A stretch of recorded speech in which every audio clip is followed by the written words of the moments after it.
ओम शांति।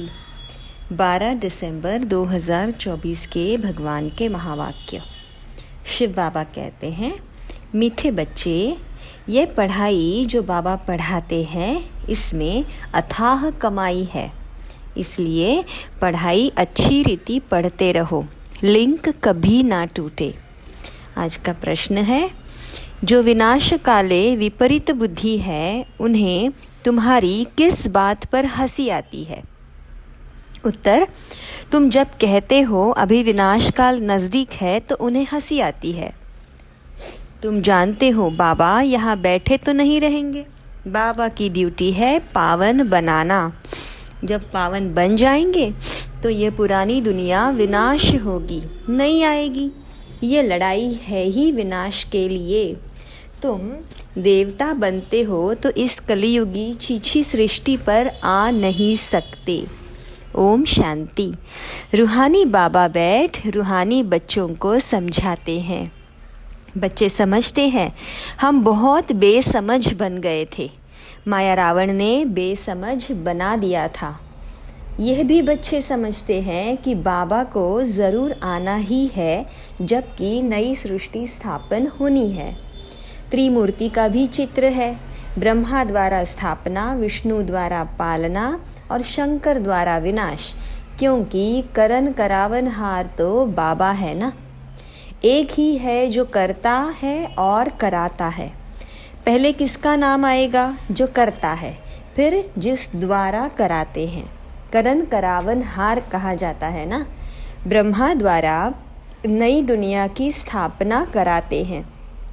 यह भी बच्चे जानते हैं हमारी जो नई दुनिया है, जो हम स्थापन कर रहे हैं, इसका नाम ही है देवी देवताओं की दुनिया।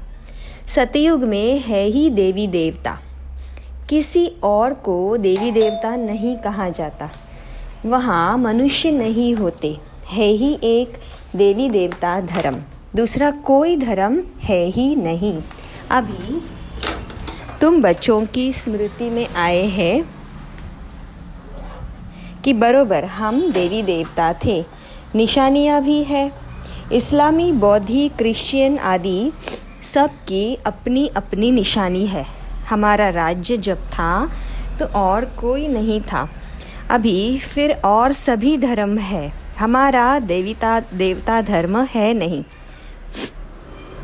गीता में अक्षर बहुत बड़े अच्छे अच्छे हैं, परंतु कोई समझ नहीं सकते। बाबा कहते हैं, विनाश काले विपरीत बुद्धि और विनाश काले प्रीत बुद्धि। विनाश तो इस समय ही होना है। बाबा आते भी है संगम पर, जबकि चेंज होती है। बाबा तुम बच्चों को बदले में सब कुछ नया देते हैं। वह सोनार भी है, धोबी भी है, बड़ा व्यापारी भी है। बिरला ही कोई बाबा से व्यापार करे। इस व्यापार में तो अथाह फ़ायदा है, पढ़ाई में बहुत फ़ायदा होता ही है। बिरला ही है कोई जो बाबा से व्यापार करे। महिमा भी की जाती है, पढ़ाई कमाई है, वह भी जन्म जन्मांतर के लिए कमाई होती है। तो ऐसी पढ़ाई अच्छी रीति पढ़नी चाहिए ना।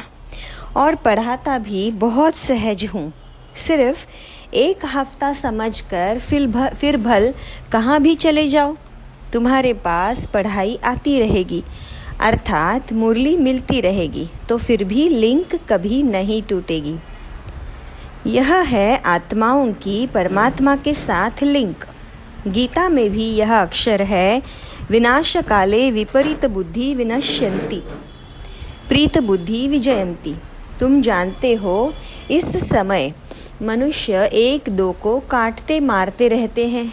इन जैसा क्रोध व विकार और कोई में नहीं होता है। यह भी गायन है कि द्रौपदी ने पुकारा। बाबा ने समझाया है, तुम सब द्रौपदियाँ हो। भगवानुवाच बाबा कहते हैं, बच्चे अब विकार में नहीं जाओ, मैं तुमको स्वर्ग में ले चलता हूँ। तुम सिर्फ मुझ पाप को याद करो। अब विनाश काल है ना, किसकी भी सुनते नहीं, लड़ते ही रहते हैं। कितना उनको कहते हैं शांत रहो, परंतु शांत रहते नहीं। अपने बच्चों आदि से बिछुड़कर लड़ाई के मैदान में जाते हैं। कितने मनुष्य मरते ही रहते हैं। मनुष्य की कोई वैल्यू नहीं रही। अगर वैल्यू है, महिमा है, तो इन देवी देवताओं की। अभी तुम यह बनने का पुरुषार्थ कर रहे हो। तुम्हारी महिमा वास्तव में इन देवी देवताओं से भी जास्ती है। तुमको अभी स्वयं भगवान पढ़ा रहे हैं। कितनी ऊंच पढ़ाई है। पढ़ने वाले बहुत जन्मों के अंत में बिल्कुल ही तमो प्रधान है। मैं तो सदैव सतो प्रधान ही हूँ। बाबा कहते हैं, मैं तुम बच्चों का ओबीडिएंट सर्वेंट बनकर आया हूँ। विचार करो, हम कितने छीछी बन गए हैं। बाबा ही हमको वाह वाह बनाते हैं। भगवान बैठ मनुष्यों को पढ़ाकर कितना ऊंच बनाते हैं। बाबा खुद कहते हैं, मैं बहुत जन्मों के अंत में तुम सबको पढ़ाकर तमो प्रधान से सतो प्रधान बनाने आया हूँ। अभी तुमको पढ़ा रहा हूँ। बाबा कहते हैं, मैंने तुमको स्वर्गवासी बनाया, फिर तुम नरकवासी कैसे बने? किसने बनाया? गायन भी है, विनाश काले विपरीत बुद्धि विनश्यन्ति, प्रीत बुद्धि विजयन्ति। फिर जितना जितना प्रीत बुद्धि रहेंगे, अर्थात बहुत याद करेंगे, उतना तुम्हारा ही फ़ायदा है। लड़ाई का मैदान है ना। कोई भी यह नहीं जानते कि गीता में कौन सी युद्ध बताई है। उन्होंने तो फिर कौरव और पांडवों की युद्ध दिखाई है। उन्होंने गीता में कौन सी युद्ध बताई है? कौरव और पांडवों की युद्ध। कौरव संप्रदाय, पांडव संप्रदाय भी है, परंतु युद्ध तो कोई है नहीं। पांडव उनको कहा जाता है जो स्वयं भगवान को जानते हैं, बाबा से प्रीत बुद्धि है। कौरव उनको कहा जाता है जो बाबा से विपरीत बुद्धि है। अक्षर तो बहुत अच्छे अच्छे समझने लायक है। अभी है संगम युग। तुम बच्चे जानते हो, नई दुनिया की स्थापना हो रही है। बुद्धि से काम लेना है। अभी दुनिया कितनी बड़ी है। सतयुग में कितने थोड़े देवी देवताएं होंगे। छोटा झाड़ होगा ना, वह झाड़ फिर बड़ा होता है। मनुष्य सृष्टि रूपी यह उल्टा झाड़ कैसे है, यह भी कोई समझते नहीं है। इनको कल्प वृक्ष कहा जाता है। वृक्ष का भी नॉलेज चाहिए ना। और वृक्षों का नॉलेज तो बहुत बहुत इजी है, झट बता देंगे। इस कल्प वृक्ष का नॉलेज भी ऐसा इजी है, परंतु यह है ह्यूमन का वृक्ष। मनुष्यों को अपने वृक्ष का पता ही नहीं पड़ता है। कहते भी है गॉड इज़ क्रिएटर, तो ज़रूर चैतन्य है ना। बाप ही सत्य है, चैतन्य है, ज्ञान का सागर है। उनमें कौन सा ज्ञान है, यह भी कोई नहीं समझते हैं। बाप ही बीज रूप चैतन्य है, उनसे ही सारी रचना होती है। तो बाबा बैठ समझाते हैं, मनुष्यों को अपने झाड़ का पता नहीं है और झाड़ों को तो अच्छी रीति जानते हैं। झाड़ का बीज अगर चैतन्य होता तो बतलाता ना, परंतु वह है जड़। तो अब तुम बच्चे ही रचता और रचना के राज को जानते हो। यह है सत्य, चैतन्य, ज्ञान का सागर। चैतन्य में तो बातचीत कर सकते हैं ना। मनुष्य का तन सबसे ऊंच अमूल्य गाया गया है। इनका मूल्य कथन नहीं कर सकते। बाबा आकर आत्माओं को समझाते हैं, तुम रूप भी हो, तुम बसंत भी हो। बाबा है ज्ञान का सागर, उनसे तुमको रत्न मिलते हैं।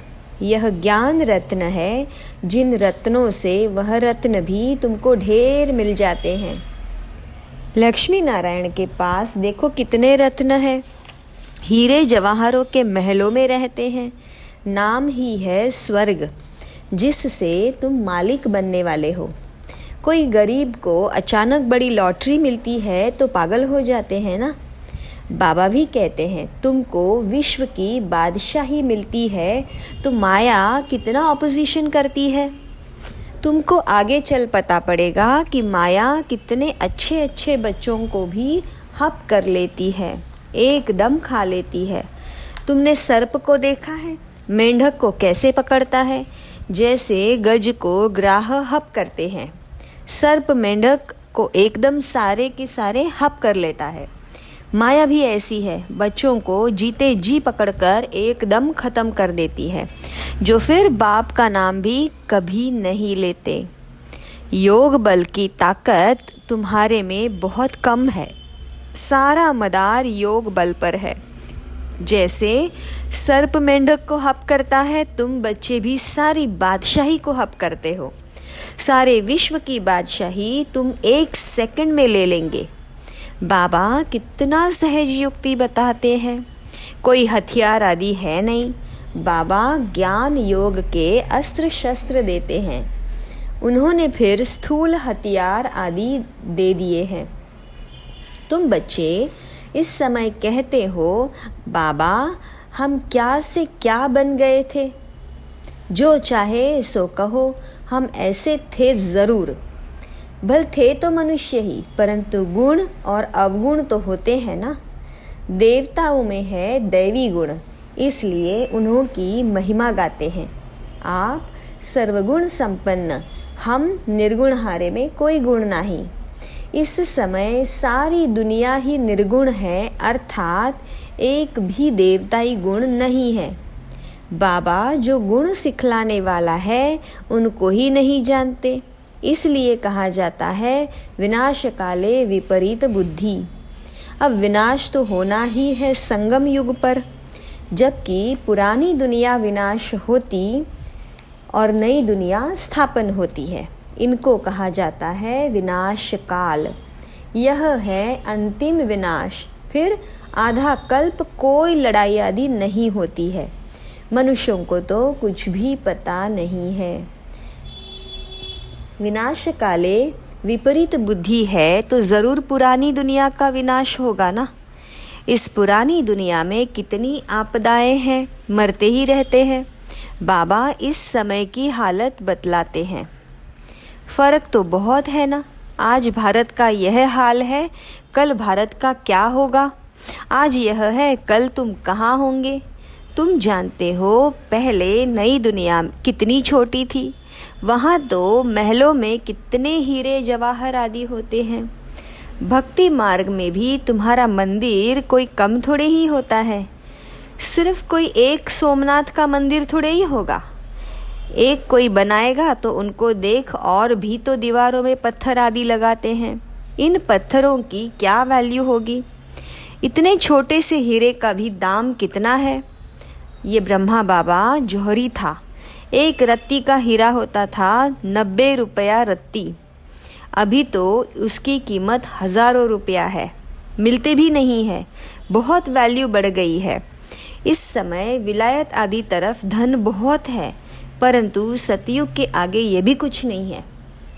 अब बाबा कहते हैं विनाश काले विपरीत बुद्धि है। तुम कहते हो विनाश समीप है तो मनुष्य हंस पड़ते हैं। बाबा कहते हैं मैं कितना समय बैठा रहूँगा, मुझे कोई यहाँ मज़ा आता है क्या। मैं तो न सुखी न दुखी होता हूँ, मेरे ऊपर ड्यूटी है पावन बनाने की। तुम यह थे, अब यह बन गए हो, फिर तुमको ऐसा ऊंच बनाता हूँ। तुम जानते हो हम फिर वह बनने वाले हैं। अब तुमको ये समझ आई है, हम इस दैवी घराने के भांति थे, राजाई थी, फिर ऐसे अपने राजाई गंवाई, फिर और आने लगे। अब यह चक्र पूरा होता है। अभी तुम समझते हो लाखों वर्ष की बात है ही नहीं, ये लड़ाई है ही विनाश की। उस तरफ तो बहुत आराम से मरेंगे, कोई तकलीफ नहीं होंगी, हॉस्पिटल्स आदि ही नहीं होंगे। कौन बेड सेवा करेंगे और रोएंगे, वहाँ तो यह रस्म ही है नहीं। उन्हों की मौत सहज होती है, यहाँ तो दुखी होकर मरते हैं। क्योंकि तुमने बहुत सुख उठाया है, तो दुख भी तुमको देखना है। खून की नदियाँ यही बहेगी। वह समझते हैं यह लड़ाई फिर शांत हो जाएगी, परंतु शांत होनी नहीं है। मिरुआ और मौत मलु का शिकार।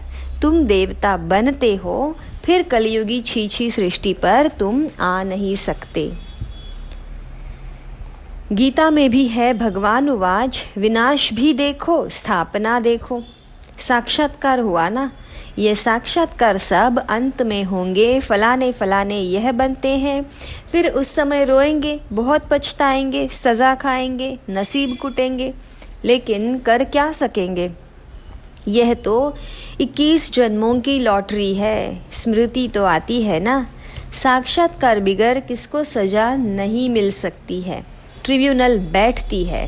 अच्छा, मीठे मीठे सिक्की लधे बच्चों प्रति माता पिता बाप दादा का याद, प्यार और गुड मॉर्निंग। रूहानी बाप की रूहानी बच्चों को नमस्ते।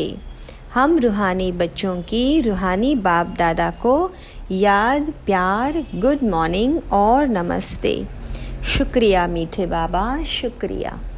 धारणा के लिए मुख्य सार, स्वयं में ज्ञान रत्न धारण कर रूप बसंत बनना है। ज्ञान रत्नों से विश्व की बादशाही की लॉटरी लेनी है। इस समय विनाश काल में एक बाप से प्रीत रख एक की ही याद में रहना है। ऐसा कोई कर्म नहीं करना है जो अंत समय में पछताना पड़े या नसीब कूटना पड़े। वरदान, सदा स्नेही बन।